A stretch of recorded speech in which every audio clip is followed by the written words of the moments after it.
So let's go ahead and check out who do we got here? Lolita Royalty.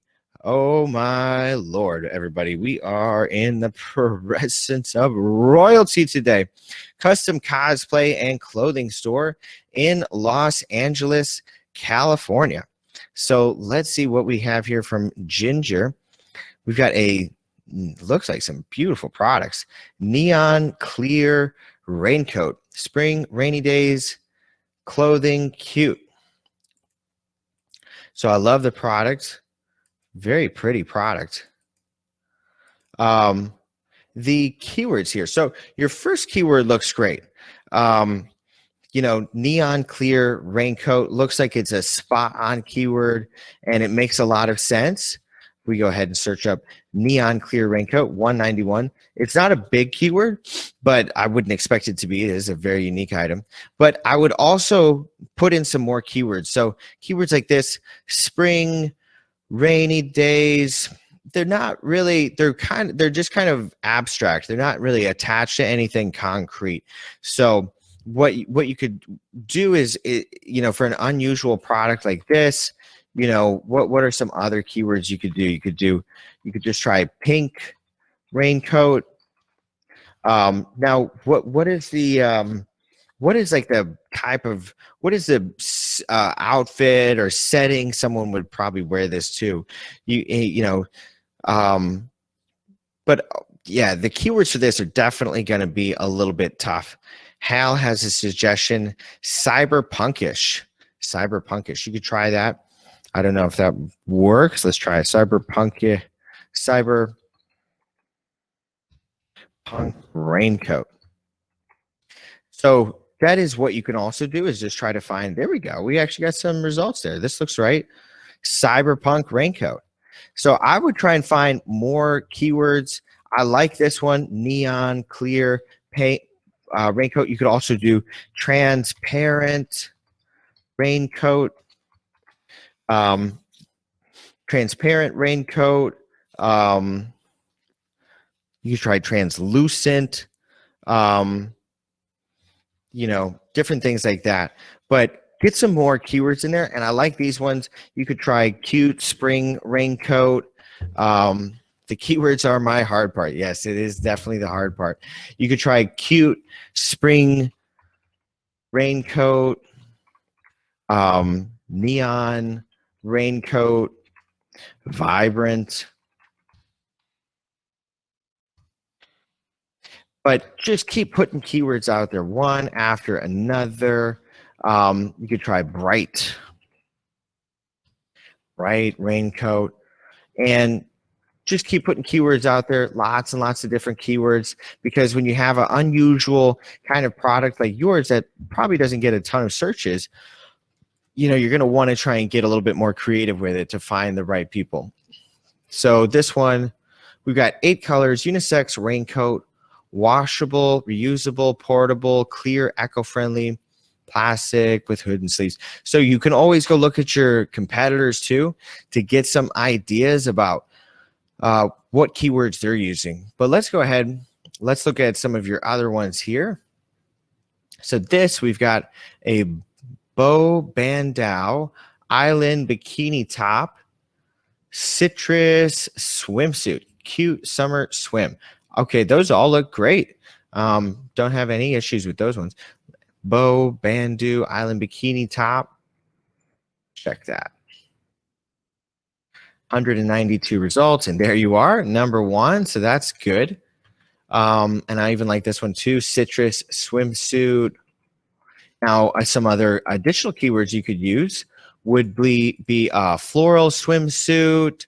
And this also gives me kind of a retro, like, it gives me like a 1950s vibe, with the, oh, and you have other colors too. Look at that. Okay, that's cool. You got all sorts of colors going on here. Pink, teal.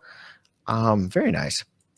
So I think you could also do like retro, retro swimsuit, 1950s bikini. I think that could be a really good one. Let's try that one. 1950s bikini. Or the 80s. I'm not an expert, Susan. You're probably wiser at the decades than me. Maybe 1980s. But the thing is, you can try either. Either one is going to help you. So it could be 1980s, it could be 1950s, whatever you think is going to get you the right person. Do you repeat title keywords in the tags? Yeah, usually I just make the tags exactly what I had in the title, in the keywords. But the tags really don't matter as much, but I would use the same keywords from the listing title in the tags. But for this one, you could try 1950s swimsuit, bow swimsuit, and some of those other keywords, and I think that could help you out as well. You know what I'm going to tell you guys? I'll show you our live Etsy training workshop. We have a whole training workshop all on keywords, and it's one of the best ones, how to optimize your Etsy shop for search. So I would recommend watching this workshop because we're definitely coming across a few, kind of unusual products here today. Some that are, you don't see all the time. And this workshop, we walk through finding keywords, how to search them up, and kind of the different methodologies that I would use. And it's just going to go a lot more in depth. You can watch it on your time and follow along with it. I would definitely recommend checking this out, because that's what's going to help you get your products out there in front of the right people, especially when you've got unusual products. Not that these ones are very unusual. Fruit, citrus, tank, swimsuit, citrus, swimsuit. So with this one, you could also just try a lot of other ones. You could try the different fruits.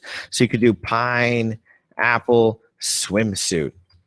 You got what? Cherry. So you already got fruit, I think, and you can make it shorter. Okay, so let's check this one real quick here. Let's do the search on this one. Fruit, citrus, tank, swimsuit. Now that one only has 93 results. So how could you shorten it to make it more effective? We could just try fruit, tank, swimsuit, 26 results. So what that tells me is the word tank is not helping me. People aren't thinking tank. Fruit, swimsuit, 607 results. Okay. So that's a big improvement right there. So you could do fruit swimsuit. Then we've got citrus.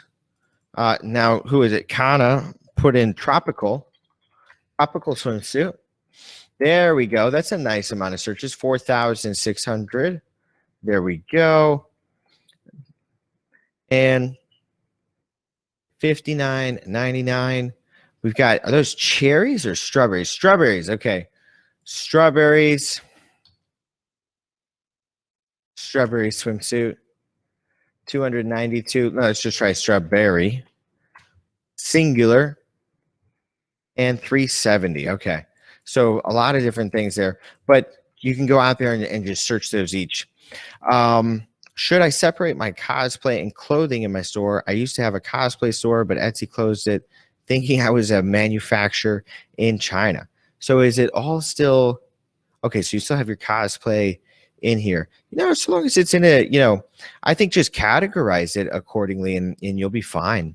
You definitely don't need to set up a second store, because it just makes it more of a hassle to deal with. And then you've got to, manage two shops and make sure you renew your listings properly. But I think you've got a great shop here, cute items, and a lot of different stuff going on in there. So good luck with it. Definitely going to have to work on those keywords. So check out that video, Ginger, and you're going to learn a whole bunch of ideas about keywords.